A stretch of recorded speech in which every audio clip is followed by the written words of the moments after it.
Hardest Praxis 5122 Practice Questions. Step-by-step solutions. Preparation quiz. Question 1. A family is considering purchasing a home for $250,000. They have saved $25,000 for a down payment and have excellent credit scores. They are comparing two mortgage options: a 30-year fixed-rate mortgage at 4.5% interest and a 15-year fixed-rate mortgage at 3.75% interest. Both options have estimated closing costs of $5,000. Which of the following analyses would be most helpful for them in deciding which mortgage to choose? Is it? Option A. Compare only the monthly payments. The 30-year loan will have lower payments, so it is more affordable. B. Compare only the total interest paid over the life of the loan. The 15-year loan will save significant interest, so it is clearly better. C. Calculate the monthly payment, total interest, and consider their cash flow needs, other financial goals, and how long they plan to stay in the home. Then make a decision based on their complete financial picture. Or D. Choose the 30-year loan because it offers flexibility to make extra payments when possible, effectively allowing them to pay it off faster if they choose. The correct answer is C. This question addresses the complexity of mortgage decisions and the need for comprehensive financial analysis.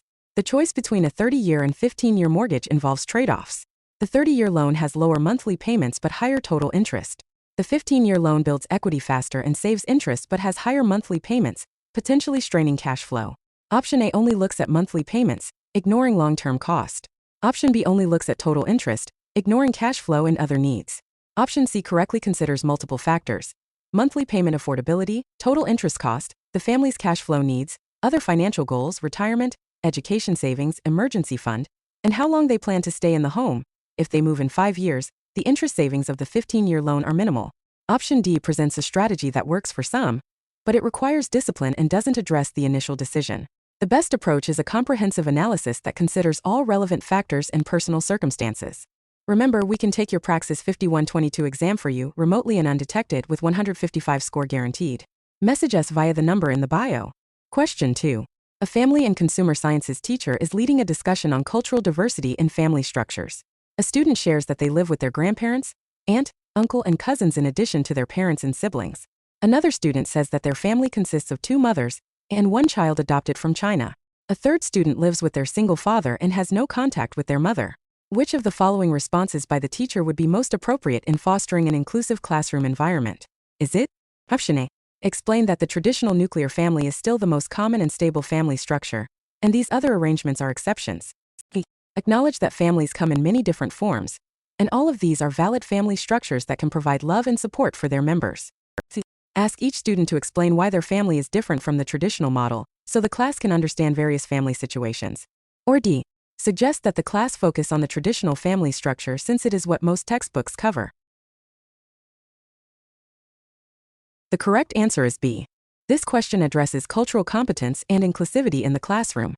The most appropriate response validates all family structures without judgment and emphasizes the function of families, love and support, over form. Option A dismisses non-traditional families and could make students feel marginalized. Option B is inclusive and affirming. Option C could put students on the spot and make them feel like they have to explain or defend their families. Option D ignores the diversity present in the classroom and fails to validate students' experiences. Teachers should create an environment where all family structures are respected and where students see their own experiences reflected in the curriculum.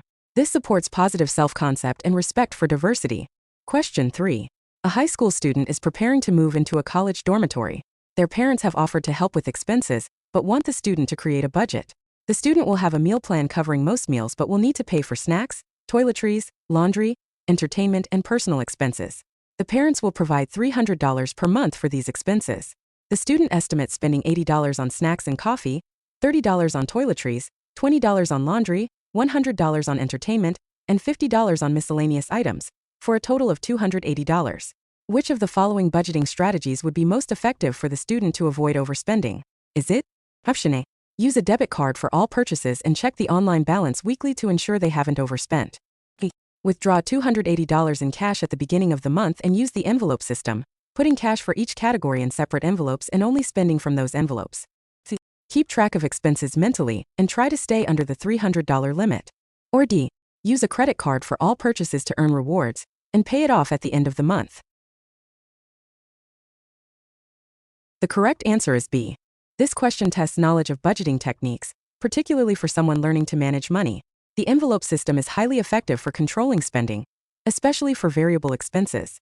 By allocating cash to specific categories, the student has a visual and physical reminder of their budget and cannot spend more than the cash in each envelope.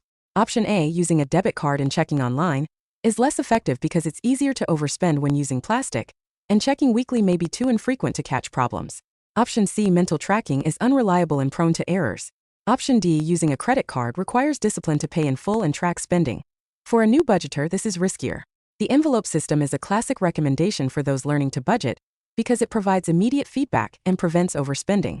Teaching this technique helps students develop financial discipline. Question 4. A consumer is shopping for a new refrigerator and sees two models with the same capacity and similar features. Model A costs $800 and has an estimated annual energy cost of $60. Model B costs $950 and has an estimated annual energy cost of $40. Both refrigerators are expected to last 15 years. The consumer plans to stay in their home for at least 10 years. Which of the following calculations would be most useful for determining which refrigerator is the better economic choice? Is it? Option A.